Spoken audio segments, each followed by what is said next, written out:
السلام عليكم ورحمة الله وبركاته. الحمد لله رب العالمين والعاقبة للمتقين والصلاة والسلام على رسوله الكريم وعلى آله وصحبه أجمعين. أما بعد، أعوذ بالله من الشيطان الرجيم. بسم الله الرحمن الرحيم. والذين يكنزون الذهب والفضة ولا ينفقونها في سبيل الله ফাবাশশিরহুম বিআযাবিন আলীম। সম্মানিত দর্শক মণ্ডলী, যাকাতের গুরুত্ব ও ফজিলত কম বেশি আমরা সকলে অবগত, কিন্তু আজকে যে বিষয়টি নিয়ে আমি আলোচনা করব সেটি হলো এই যে যাদের কাছে যাকাত সমপরিমাণ অর্থ থাকার পরেও সেই অর্থের যাকাত বের করে না, সেই সমস্ত ব্যক্তিদের শাস্তি কি হবে, তাদের আযাব কিরকম হবে, যাকাত না দেওয়ার শাস্তি কি হবে, এ নিয়ে কুরআন ও হাদিসকে সামনে রেখে সংক্ষিপ্ত কিছু আলোচনা করব ইনশাআল্লাহ। মা তৌফিক ইল্লা বিল্লাহ। আল্লাহ সুবহানাহু ওয়া তাআলা সূরা তাওবা সূরা নম্বর 9 আয়াত নম্বর 35 এর মধ্যে বলছেন, ওয়াল্লাযীনা ইয়াকনিজুনা আয-যাহাবা ওয়াল ফিদ্দাতা ওয়া লা ইউনফিকুনাহা ফি সাবিলিল্লাহ ফাবাশশিরহুম বিআযাবিন আলীম। যে যারা সোনা এবং রূপাকে সঞ্চয় করে রাখে, জমা করে রাখে, ওয়ালা ইউনফিকুনাহা ফি সাবিলিল্লাহ, সেগুলো তারা আল্লাহর রাস্তায় খরচা করে না, ব্যয় করে না, সেগুলোর যাকাত বের করে না, ফাবাশশিরহুম বিআযাবিন আলীম, তাহলে এই সমস্ত লোকেদেরকে যন্ত্রণাদায়ক আযাবের সুসংবাদ শুনিয়ে দাও।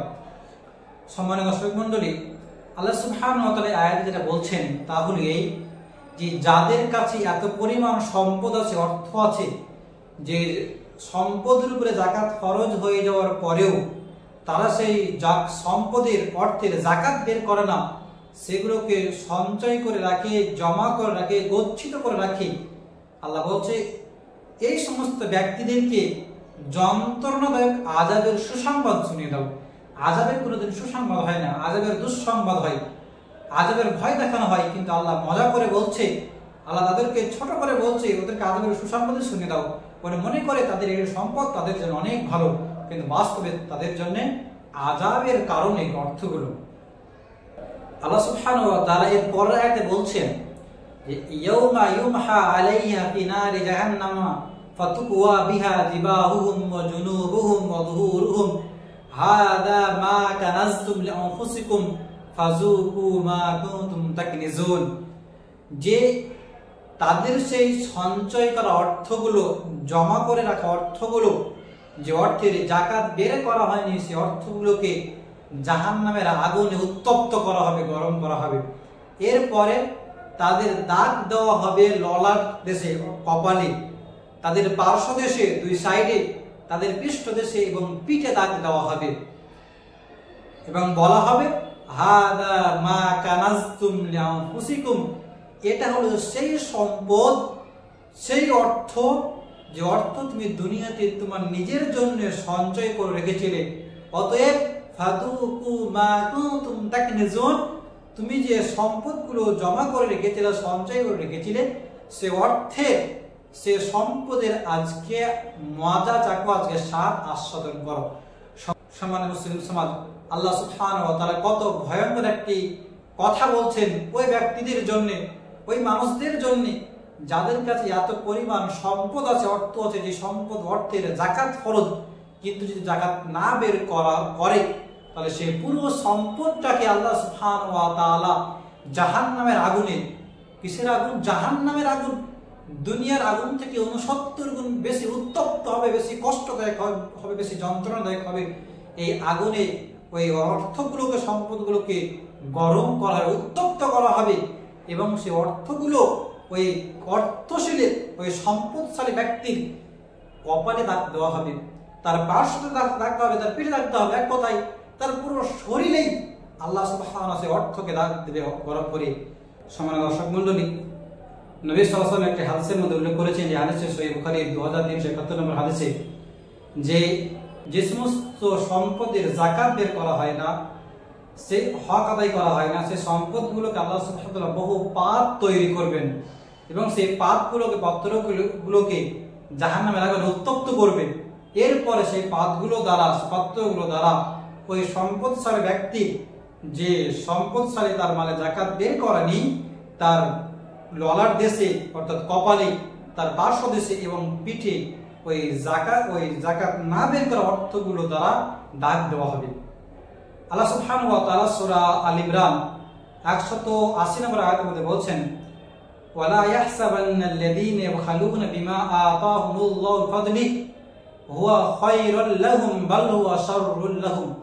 যে আল্লাহ যে সমস্ত ব্যক্তিদের উপর অনুগ্রহ করেছেন এরপরে তারা কাঞ্জুসি করে, কার্পণ্য করে, তারা যেন এটা না মনে করে যে তাদের কার্পণ্যতা, তাদের কৃপণতা তাদের জন্য ভালো, বাল হুয়া শাররুল লাহুম, বরং তাদের জন্য এটা অনেক খারাপ।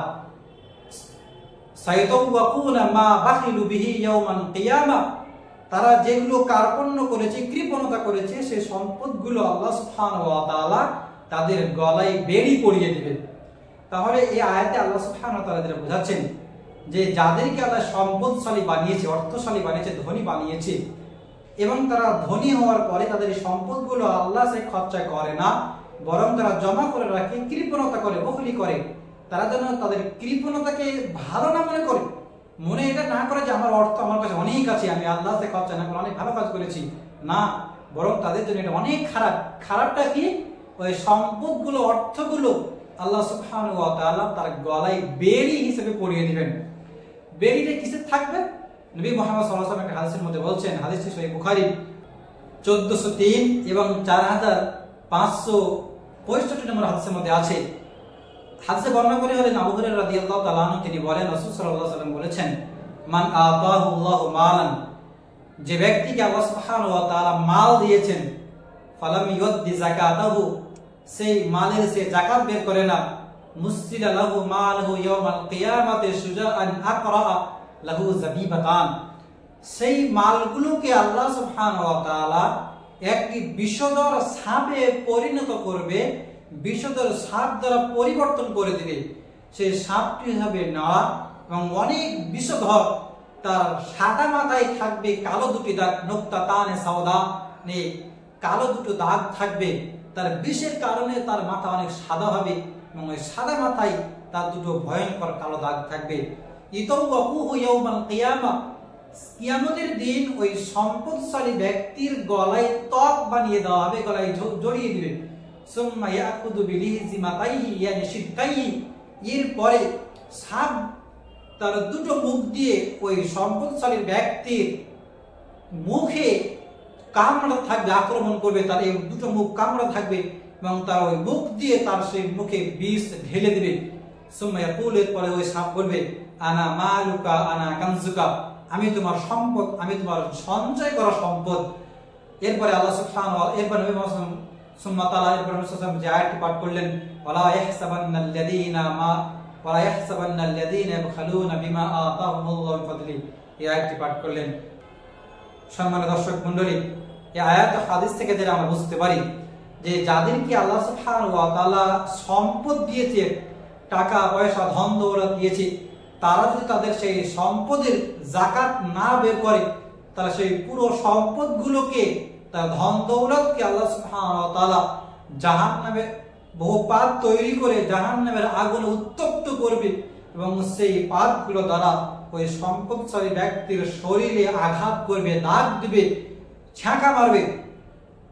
এরপরে অন্য আয়াতে যেটা বললেন, বুঝালেন, সেটা হলো এই যে ওই সম্পদগুলোকে আল্লাহ সুবহানাহু ওয়া তাআলা এক বিষধর সাপের আকৃতি দিবে, যে সাপ অনেক ভয়ঙ্কর হবে, তার মাথায় দুটো কালো দাগ থাকবে, সেই সাপের দুটো মুখ থাকবে, সেই মুখ দিয়ে ওই সম্পদশালী ব্যক্তির মুখে আক্রমণ করবে এবং বলবে, আমি তোমার মা, আমি তোমার সঞ্চয় করা সম্পদ।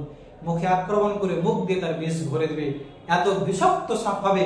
এই বিষাক্ত সাপটাকে কিয়ামতের দিন যতদিন না হিসাব নিকাশ হবে না, ততদিন পর্যন্ত দংশতে থাকবে, কামড় থাকবে এবং তার বিষাক্ত বিষ তার ওই সম্পদশালী ব্যক্তির শরীরে ভরতে থাকবে। সম্মানিত মুসলিম সমাজ, কত ভয়ঙ্কর হতে পারে কত কষ্টদায়ক হতে পারে ওই মাঠ, ওই বিচার দিবসের সময় ওই ব্যক্তিদের জন্য যে ব্যক্তিদের উপরে জাকাত ফরজ হয়ে যাওয়ার পরেও তাদের অর্থে জাকাত বের করে না, অথবা জাকাত বের করে কিন্তু চুরি করে জাকাত বের করে, পুরো সম্পত্তি জাকাত বের করে না।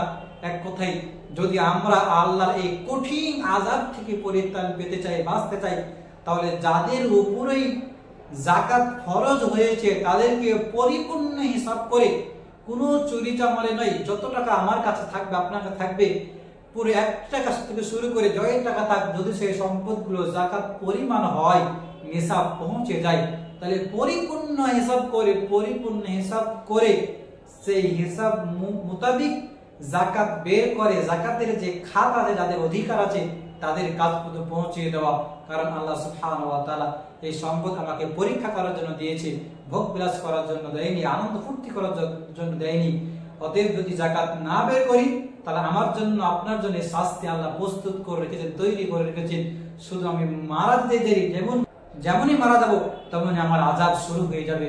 অতএব আমার সেই দিন আসার আগে যদি আমাকে এত কষ্ট ভোগ করতে হবে, আমি দুনিয়াতে বেঁচে থাকতেই আল্লাহ আমাকে যে সম্পদ, যে অর্থ দিয়েছে, সে অর্থ হিসাব করে জাকাত মোতাবেক হয়ে গেলে আমার অর্থের পরিপূর্ণ যেন জাকাত বের করতে পারি, সেই তৌফিক তুমি দান করো, আমিন। রব্বুল আলামিন আমাদের সকলকে সঠিক বোঝার এবং সঠিক জিনিস করে আমল করার তৌফিক দান করো, আমিন। রব্বুল আলামিন তোমার দেওয়া সম্পদগুলোকে যাতে করে সঠিক রাস্তায় ব্যয় করতে পারি, সঠিক হিসাব করে জাকাত বের করতে পারি, সেই তৌফিক তুমি দান করো, আমিন। আস্তাগফিরুল্লাহ লি ওয়া লাকুম ওয়া লিসাইরিল মুসলিমিন ফাস্তাগফিরুহু ইন্নাহু হুয়াল গাফুরুর রহিম। ওয়া আখিরু দাওয়ানা আনিল হামদুলিল্লাহি রাব্বিল আলামিন। আসসালামু আলাইকুম ওয়া রাহমাতুল্লাহি ওয়া বারাকাতুহু।